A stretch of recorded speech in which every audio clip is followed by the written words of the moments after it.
Yeah, I know it's a Women's Day today, and then you have to take kids and all these things. It's a part of the fight. Yeah. Thank you so much for having me here. Usually I give my speeches in Danish, but I will give it in English because I know that a lot of you are English speakers. And usually my audience, the ones I tell my story to, are native Danes. So now I'm going to do it in a different way because you are my people. You will understand me, so I don't have to sugarcoat things. So basically, my name is Fatima Osborne. I'm originally from Somalia. I'm 38 years old. I know I don't look it, but I am. I came to Denmark towards the end of '91. And I came as a refugee because of civil war in Somalia. And I don't really want to talk about the war so much, and I don't want to talk about the things that happened before I came here to you that much, because most of you guys know what a war is.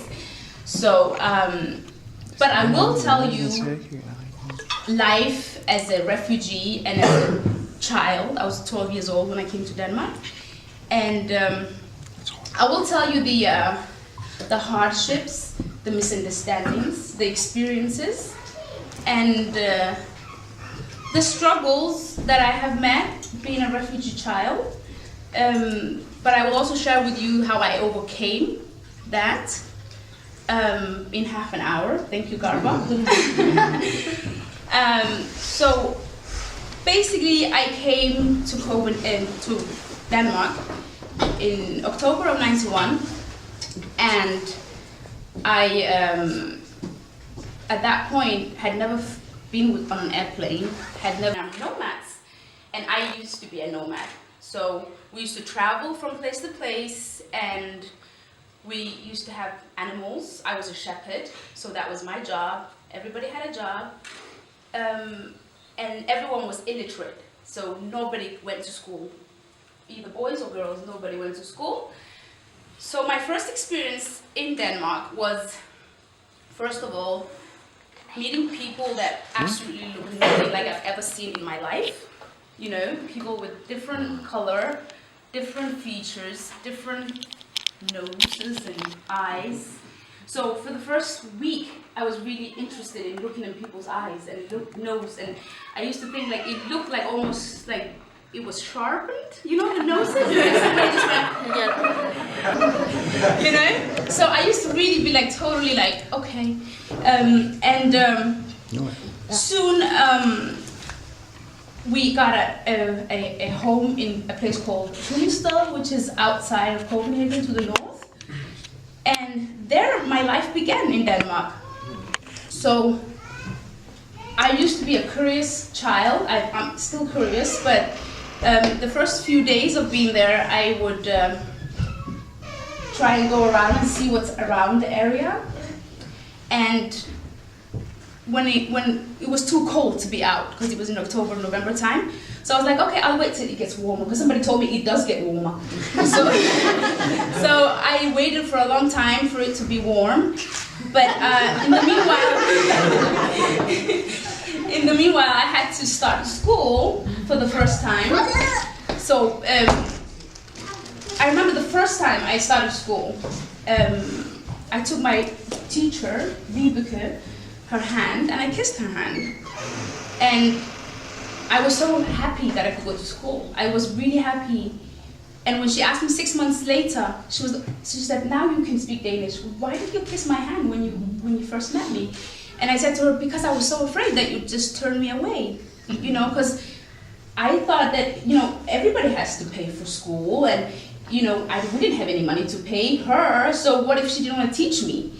And it's not to get like a, you know, in your heads, like, you know, oh, Africa, nobody goes to school, and people, it's like, it's not that, it's like many people go to school, but it's a struggle for people who don't have money, and that's no lie. So, so I was really, really appreciative of coming to school, but as a 12-year-old, I knew that I had a lot to catch up with, And I remember my teacher, first day, she put scissors and some glue and like some sort of a coloring thing in front of me, because that's where we had to start from. And if you guys have any idea of like, that's not what a 12-year-old does in Denmark, you know? They do math, like algebra. So I had to sit there and kind of like, my only job was to cut in straight lines and draw in straight lines, and then she started with the alphabet, and that's how it started. And then I was so fortunate that I was assigned this special teacher just for me that would teach me the vowels, the Danish vowels, the you know? And I was so happy because now I know that, you know, it really paid off, because people, when they're talking to me on the phone, they can't hear that I'm not Danish. So it surprises them when I turn up.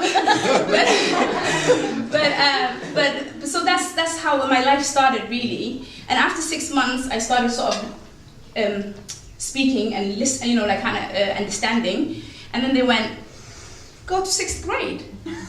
That's where everybody your age is, you know, catch up with them. And I was really, I was so curious, and I was really happy about everything, really. It wasn't hard to please me.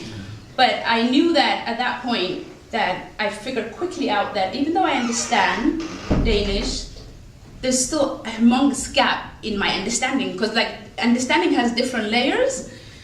Because one of my first lessons was like a history class, and the teacher said, he was a young teacher, and he said, well, let me tell you about Denmark, how 400 years ago we used to milk cows, and we used to make butter out of the milk, and we used to do this and that. I'm like, oh, I used to do that like 4 years ago. Like, seriously, where do you have it? You know, I want to milk some anything, whatever you have. And he was like, oh, no, you can't, it's not now. And then I was like, okay, that's interesting, because, and then he dawned, I was like, maybe he's 400 years old. Like, how can you tell me this story? And I was like, excuse me, but how old are you? And he was like, I'm 25. I was like, I don't know why, but why are you telling me these stories then? I mean, how do you know about this? Because where I'm from, people are very intelligent. It's not that they're dumb, but people, everything is told from mouth to mouth. So if you're telling a story, you don't just say like, oh, you know, 400 years ago, there was, you know, used to do this and that and the other. You say, I heard from so and so. I think you know that, because it's a very Arabic tradition way of. You say, I heard from this person, who heard from that person, whose grandfather used to know this person. You know, like you kind of, or you say, I experienced it because I went to X, Y, Z, and then I experienced this. So you kind of give a reference. But he didn't do that. He just talked like he knew every single little detail, like he was there. And then I was like, how do you know this? And he says he picked up a book, and he was like, in this book, you can read it. But once you don't know how to read it right now, but when you learn, you're gonna have an access to this immense history that, you know, you don't have to actually be there to understand it. So I was like, wow, that's amazing. I want to learn to read really quickly. But one of the things that were really, really amazing is that all my teachers throughout my learning experience have never really, I mean, I don't know, I mean, I would not be a good teacher. I'd laugh at a kid. Like, I would, really, I think I would. But they never laughed, they never ridiculed me. They actually always had my back, told all the kids, this is not a laughing matter. Fatima is new to this, she's learning. She comes from a really far away country, and she's never gone to school, and this is new for her. So I have immense respect for teachers. But as I got my language skills and stuff, I realized that I wanted to be friends with, you know, my Danish peers, and it was quite traumatizing, some of it, because I remember one of my first visits to one of my friend's house from my class. She took me to her home, and it was in the 90s, you know, I mean, like her mother, I kid you not, she met us completely naked in her living room. She was just like,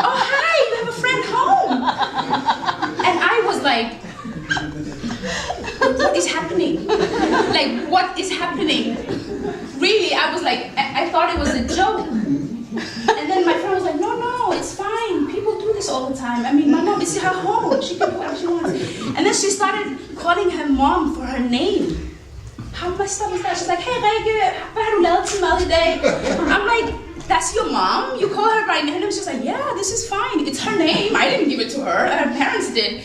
And so I was like so shocked, I was so confused, you know, for the longest time. And this was my day-to-day life. And I had to, a lot of times inside of me, it was like, what the fuck's going on? But I had to like, I had to kind of, because I couldn't say that, you know? So, but earlier, before I got integrated, or trying to, I wanted to, when it got warmer, look into, you know, the area and what's in the area.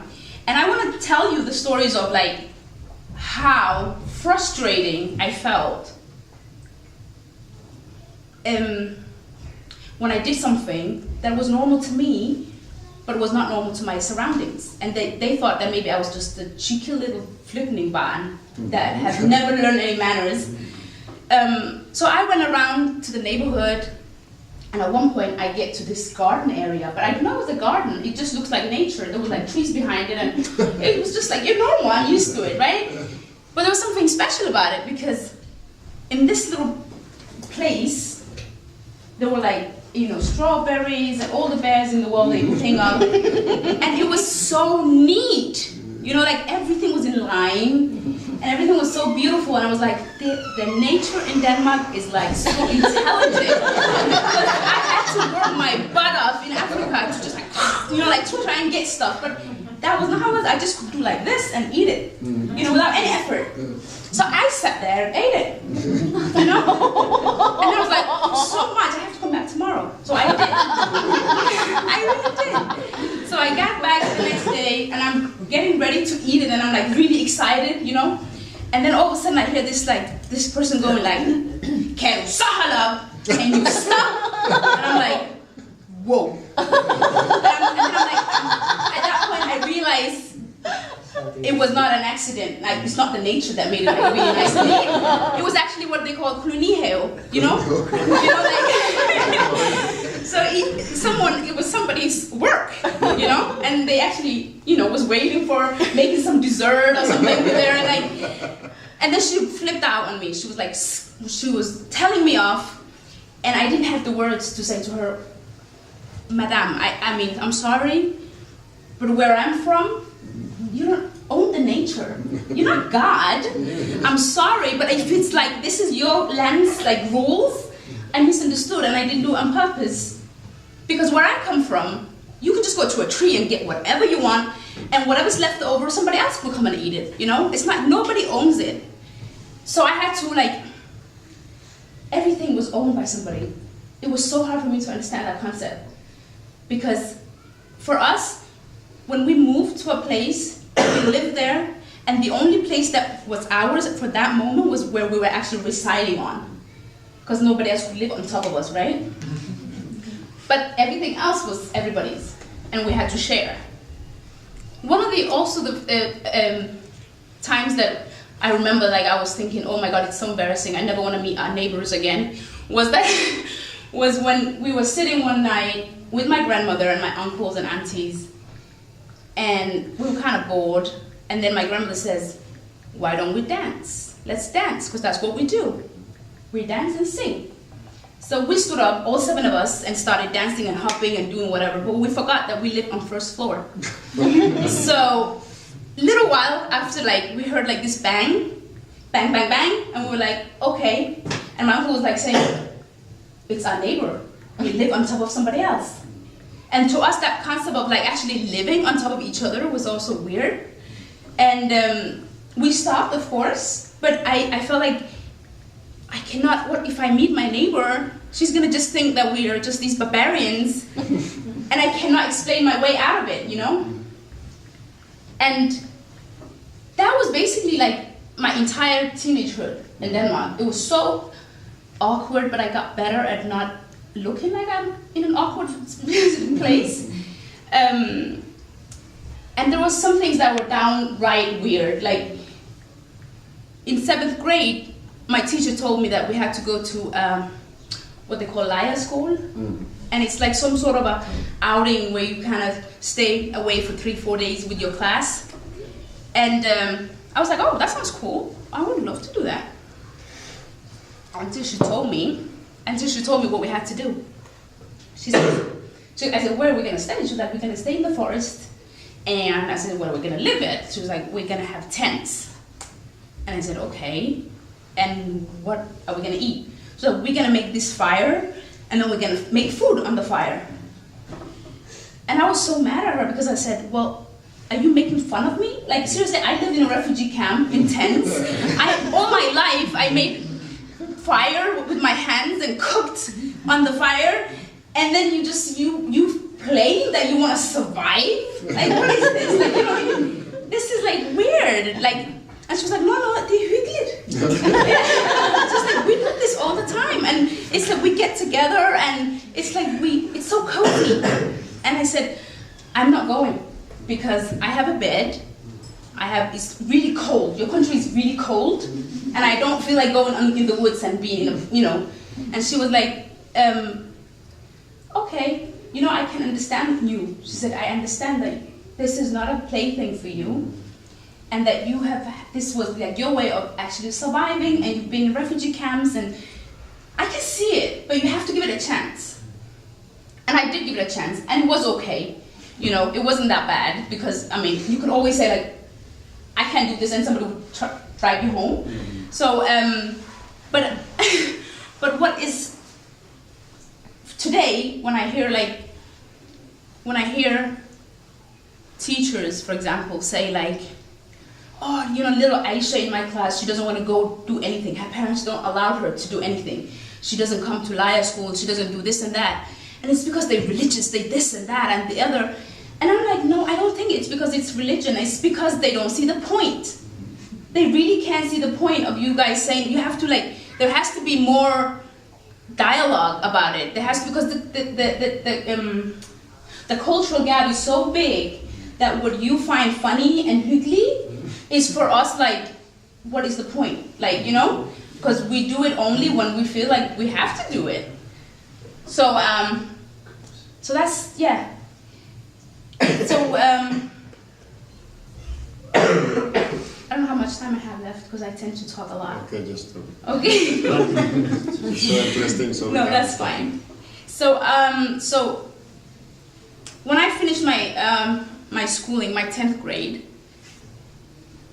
the interesting thing to me at that point, and I think something that I realized where I thought, I might actually be able to do this. I might actually be able to function as a human being in Denmark, and as someone who actually one day will understand, like, how this puzzle is put together, was because at 10th grade I actually had, like, equal, I had the same grade as everybody else, which came as a surprise to me. I had no idea how that happened.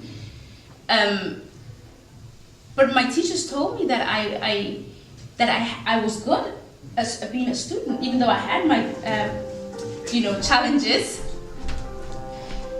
So that gave me a humongous boost. You know, being able to just know in 4 years I actually caught up with some of what my peers were doing. So I took some gap years after that, and then I came back to studying. I went and took HF. And then I was like, okay, I need to do a further studying.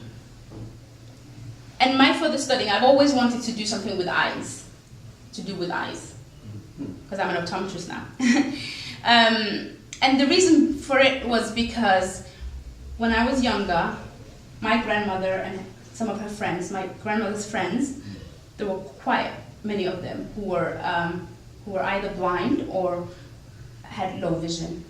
So they depended on us kids to take them and, you know, help them with what they needed to do. But when I got here, I noticed that there were not hardly any blind people. But there was one thing they all had in common: they all wore glasses. And I thought, that must be the solution. You know, maybe it was because they just needed glasses, you know, my family and my family friends. So I was really interested to knowing how to help people with low vision. So I wanted to become an optometrist. So after HF, when I finished that, I went and wanted to apply. And this is where the where the obstacles come, you know, because by that time I was like feeling like a Dane, and I was like, whatever, I have every right, like everybody else has, and I was getting really cocky, and my family were like, you're so naive. I was like, I'm not, you just don't get it, you're a Dane, can you see it? Like, and they were like, okay. So I went to the school, and the principal says, well, I can see that you have, you know, the grade that you need to be able to get in, but I'm just gonna tell you that first of all, if you want to become an optometrist, it's like a only white industry. Even women couldn't be optometrists before. It was just in the like maybe early 90s, mid 80s, 90s that women actually fought their way through to white women, that is, to become optometrists. So he says, and you have this thing over your head. And by that, before that, I was like, actually, I had maybe a little bit more cover than what I have now. So he was like, I don't think you're not gonna get a praktikplads or an internship. And to me, that was the first time that I, not like in, you know, sort of like in a hidden way or indirectly or anything like that, but I was hit-faced hard on like, you cannot become what you want to become because you look like what you look like. And it was so, I mean, it did something to me, right? I'm not gonna lie to you, but I thought to myself in those seconds that he's not right. He cannot be right, because if he is right, then that means this country is not where I want to bring my kids up. And there's a side to it, there's devilish, and this is not what I ever imagined. So I said to him, how do you know? And he says, well, because we've had 3 Arab girls who had hijab on, and they couldn't get any placement either, so they quit. They had to stop after a year, so they wasted a whole year. I'm just trying to save you from that. You know, don't waste a whole year of your life if you're not gonna be able to finish your education. So I said to him, well, but I will get a placement, and I will get it even if it's in Greenland. I will get a placement. And he was like, well, it's up to you now, I warn you. And he did warn me, because the thing is, there is this thing in Denmark that there is this, they call it, I mean, it's called hensyn, you know, when someone is taking, what do you call that? What's Consideration. Consideration. But it's like a false consideration, you know, like this is out of consideration for you. But what it really is that it's actually limiting, you know? It's like they say, some people who mean well are actually, instead of fighting the system that is rejecting you, they rather help you in not doing anything, and then they blame you for not doing anything because they, you know. But anyway, so so I said no. I will do it, and you have to just accept my application if I fulfill the requirements. And he says, okay, that's fine. So I started my education, and I remember the first 2-3 weeks, I kind of asked the peers, my colleagues, if that was what you call them, and I said, oh, so how many of you've got placement? And they were like, oh, most of them already had before they even started, but all of them also looked like a Louisa with blue eyes and blonde hair. So I was like, okay, I have to do something about this quickly. So I started sending out application forms, and I got a lot of rejections. And then the funny thing was, the ones that didn't have placements, some of them got the places that rejected me as an intern, you know? So they hired the ones that, so I knew that there was something about what he said, he wasn't lying. So I said, I have to kind of change my strategy and do something else, because it's not working right now. And I was really determined that he wasn't supposed to get, he's right, you know, this guy, he's not supposed to be right. So so I did what you call, like, I think they call it unsolicited, applications. So I printed many out, and I just went, like, you know, from door to door, knocking on everybody's door and saying, can I speak to your boss? And spoke to a lot of people, and they were like, you know, we're not looking for somebody. And I was like, okay.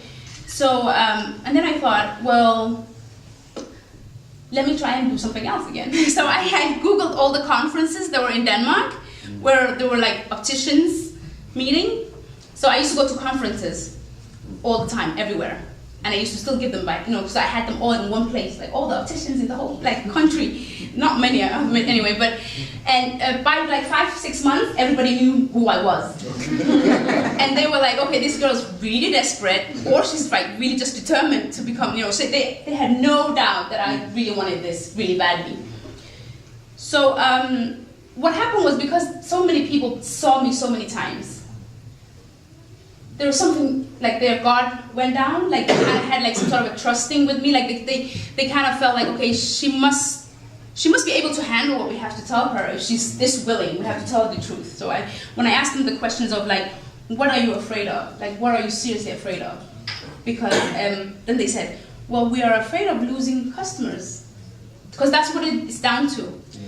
It's capitalism. People want to make money, so they were afraid. And the people that they make money on are old people, because you have to have like the bifocals and all that, and they cost more money. You know that. Just kidding.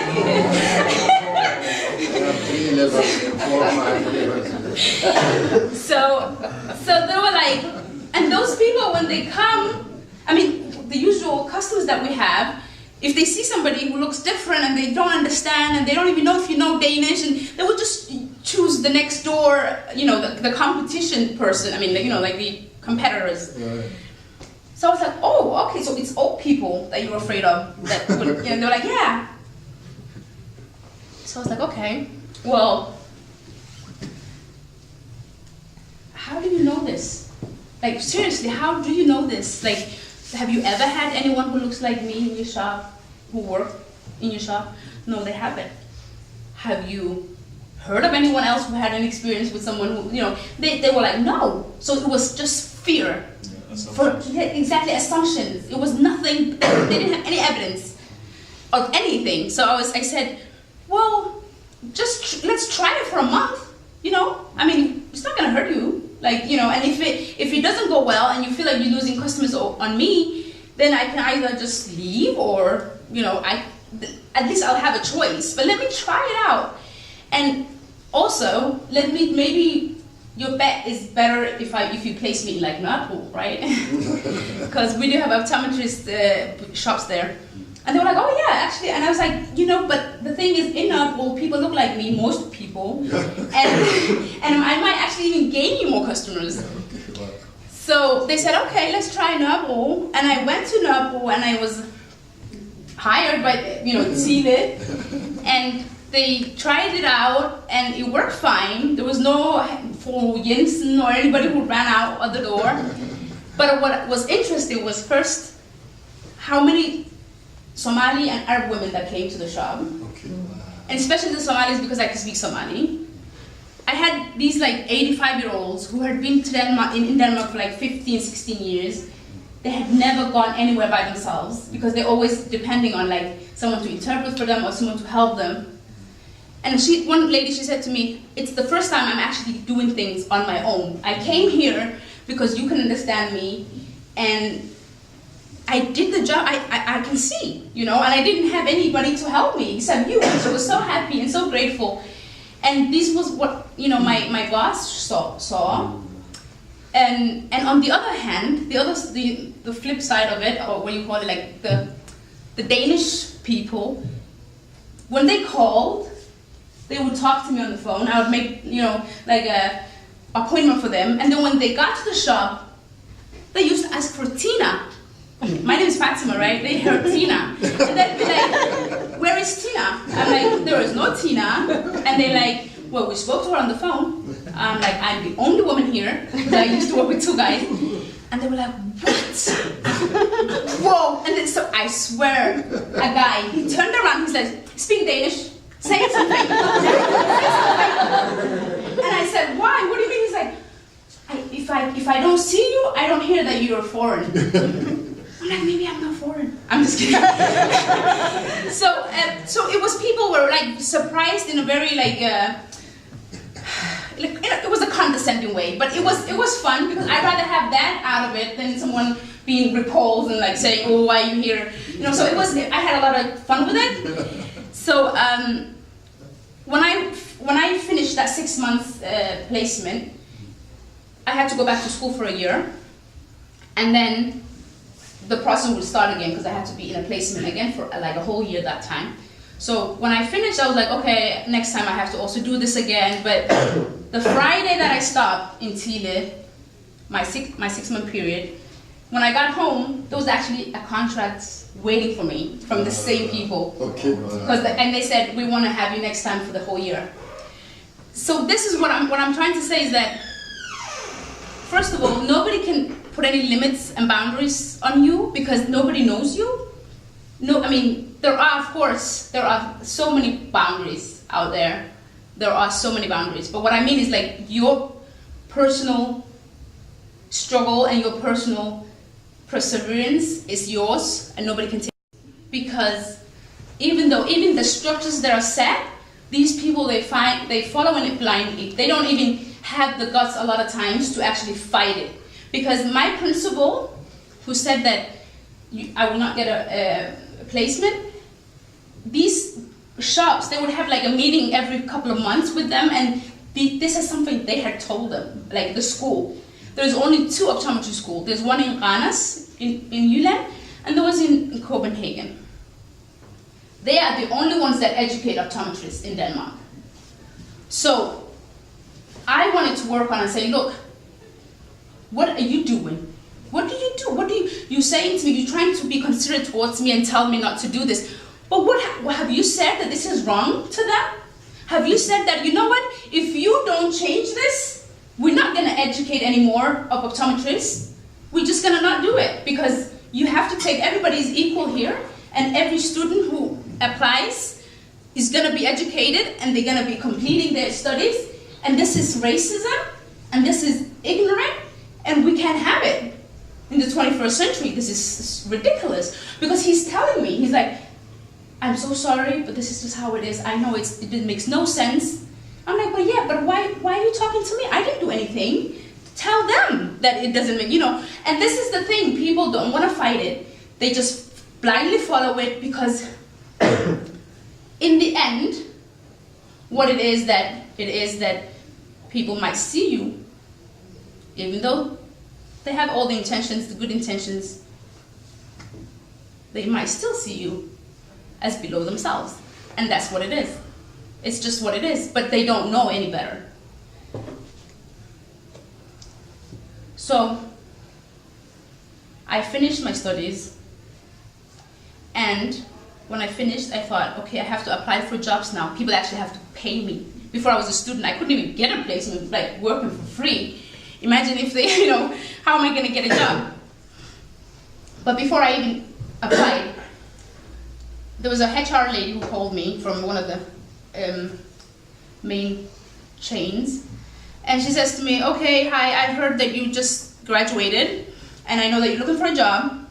I've heard good stuff about you, but I have a job for you, maybe, in Frederikssund, which is in North Sjælland. I'm sorry, I'm a little ill. I have actually fever right now, but it's okay.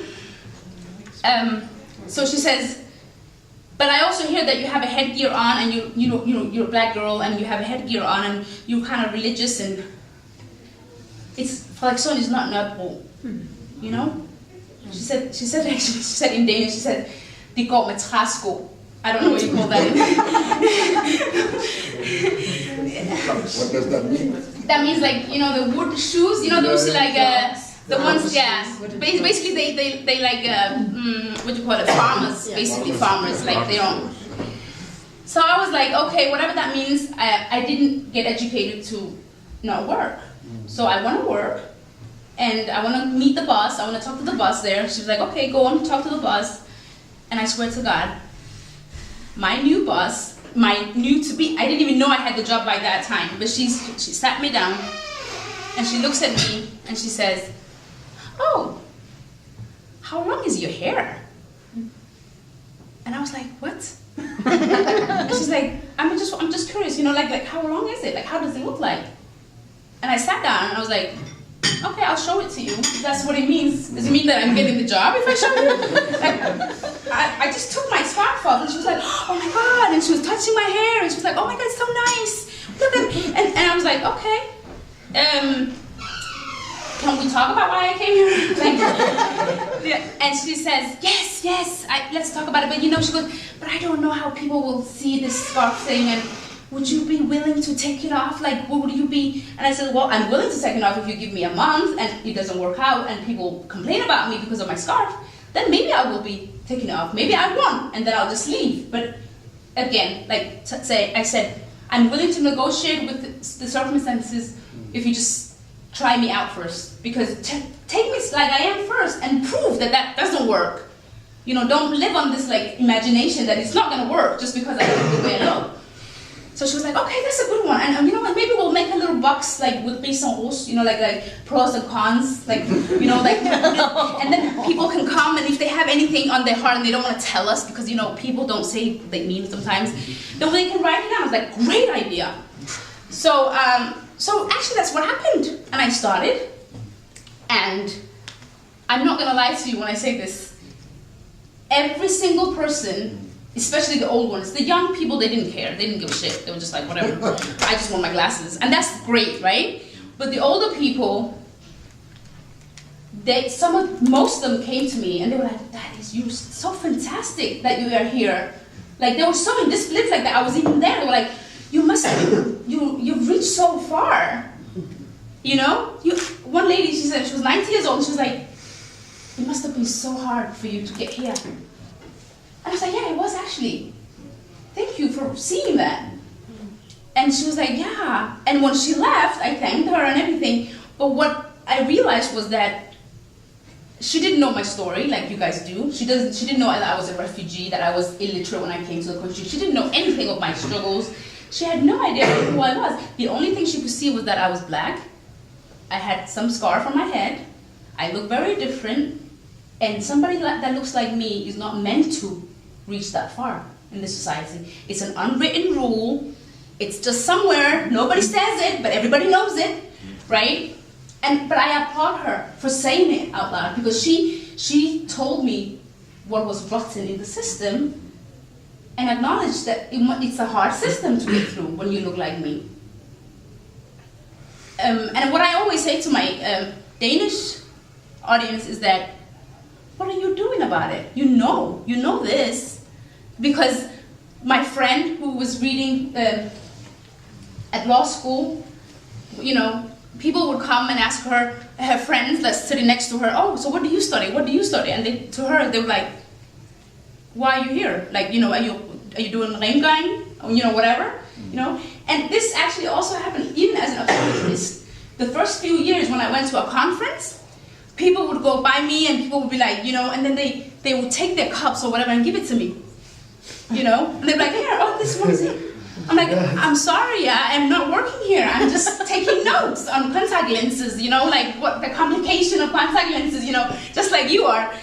And this is the thing. The thing is, why? Why is it that someone, I'm in the same arena, in the same space, that they just think automatically that I must be the cleaning lady, or that my friend is the cleaning lady that's actually doing her law degree, or it's just the system that is set like that, and people say, we're not discriminating anybody, we're not, you know, but this is not about one individual over the other. It's not about individuals, it's not about, Danish people are great people. I'm gonna say something, you're Norwegian, I don't want to offend you, but I have a friend who is an asylum seeker. He used to work for this NGO in Somalia, and he was a Norwegian, the Norwegian city, something council, Norwegian council or something. Refugee council. Yes, refugee council. He used to work for them, and he used to actually travel to all these living countries before he became a refugee. And he said to me, Fatima, he says, in Norway, he says the government is absolutely so beautiful and kind to people who look different. You know, they're so kind and they're so generous, but the people, not so good. Very not the majority of the people are very, very like foreign phobic or whatever. He goes, here in Denmark, he goes, it's the other way around. Here is the government is like really, really nasty, bastards. And the people are so nice. And he's right, because when you meet Danes, some people have a different view, but when you meet, most Danes are very polite. They don't say anything, repulsive. They don't, I don't know what they say to each other when they're alone, but at least they say to each other. When no Danish people, there are maybe a couple. I mean, everyone is blonde these days, so I don't know. But so basically, what I'm saying is that I just want everybody to just do something. It's easy to just not take the blame on anything or be so personal. One of the things is also like if you talk to a Dane, sometimes people, because they're like, siger du at jeg er racist? Nej, I'm not saying you're racist. I'm not saying anything about you. I'm just saying that there is something bigger. Nothing is like, recently I went, there was a lot of horrible stuff that been said about Somali women. And I was so upset by that. I was really upset. I mean, I've heard for the past 30 years, there's just been so much crap about foreign people, and especially Somali people. And Somali people, the thing is that we are both Muslim and black. So we are just like, we have, like, all shit is on us, basically. And the thing is also that a lot of the people that we share the same faith with, or they're Arabs or whatever, they also look down on us. So we're like really in the pressure cooker somehow, but it really upset me because they had taken 11 women who half of them could speak Danish, but they didn't just want to participate in this show. They said that the Somali women cannot never integrate, and they don't know any language, and they don't want to work, they don't want to do this kind of stuff. So I was so mad, and then I thought, you know what? If this country is supposed to be mine, that means that the law works for me too, And I was like, I always ask people not to be passive, right? I always tell my audience, Danish audience, don't be passive, do something, get up and do something, And I was like, what am I doing? I'm not doing anything. So I was like, okay, I'm gonna get my boots on, I'm gonna go to the police station, and I'm gonna actually, report the DF, the party, the political. I was like, I'm gonna do it because it's racist. Because what they were saying is like, they said, are they Somali women a burden or enrichment for the country or something like that? The Facebook campaign, I saw. Yes, and I took that and I was like, this is not right, and I want to report them. And I remember they were like, what shall we do? They didn't know what to do. Like, there were like 4 police and 1 secretary, and they were like all going around in circles. And they were like, what do we do? What kind of paper do we fill out? What do we do? And they were like, and then this one of the policemen, he was trying to help me, right? Consideration. Yeah. He was like, I'm so sorry you feel like this.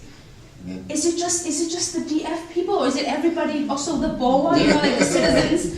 I said, no, it's not about the citizens, it's about the politician party, He's like, yeah, but it's gonna break your heart if you take everything personal. You can't take everything personal. I mean, when I was a kid, I was bullied in school, but and I was like, okay, have you ever been bullied by a political party? He was like, no, not that. But what I'm saying is that you have to protect your heart. These people know better. They just barbarians, and they understand. But don't take it so hard, and don't waste your time on this. I'm like, it's not about me, because this is the thing.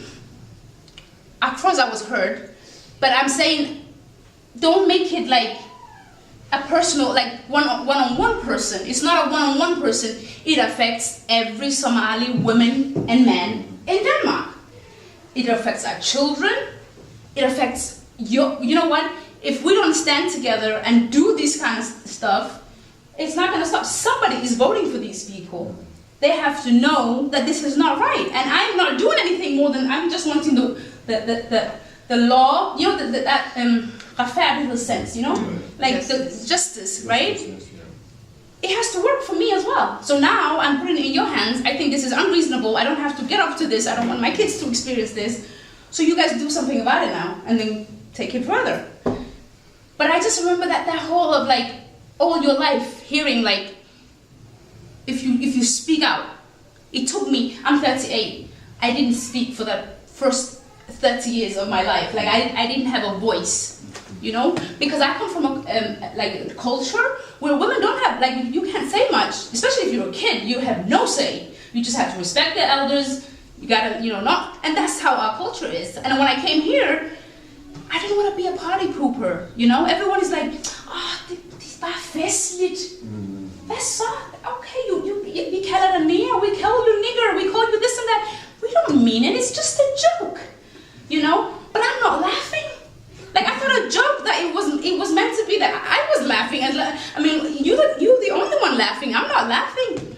So, I mean, but then I quickly learned to shut up and not say my opinion because I wanted to be accepted, right? And now, as an adult, when I try to speak, people always say, like, you know, don't take it too hard, don't do this and that. But I know that it's not my goal. I know that it's not going to do anything. I mean, it's not going to make me stop. But what I'm sad about is that what it will do to our children, you know? So I don't think that's all I have. I'm so sorry. Wow. It was so hard.